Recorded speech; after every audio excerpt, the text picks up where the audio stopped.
আওয়ামী লীগ কি থেমে থাকবে? তারা হলো ভিশনারি দল।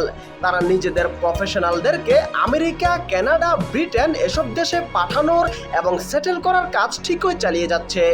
আমার বিশ্বাস বিসিএস এর প্রশ্ন ফাঁসের রিপোর্ট করা আব্দুল্লাহ আল ইমরান হলো ওইরকম একটা ইনফিল্ট্রেটর এজেন্ট, এবং এইসব রিপোর্ট হলো তার পোর্টফোলিও ভারী করার অংশ। দেশের ভেতরেও আওয়ামী লীগ এই ধরনের ইন্টারন্যাশনাল নেটওয়ার্কিং ফ্যাসিলিটেট করতেছে অনুগত দালালদের জন্য। প্রথম আলোর রুজিনা এমন একজন। দরকার হলে ভবিষ্যতে কোনো একদিন সে বিদেশে গিয়ে বিপ্লবী সাংবাদিকতা করবে। এছাড়াও বর্তমানে আওয়ামী বিরোধী হিসেবে পরিচিত অনেক সাংবাদিককে ভবিষ্যতে কোনো এক সময় ধুম করে উল্টো দিকে গোল দিতে দেখলেও অবাক হওয়ার কিছুই নেই। টাকা দিয়ে সবই সম্ভব, এবং আওয়ামী লীগের মতো একটা ফ্যাসিস্ট দলের জন্য এটা অসম্ভব কোনো কিছুই না। আশা করি বুঝতে পেরেছেন।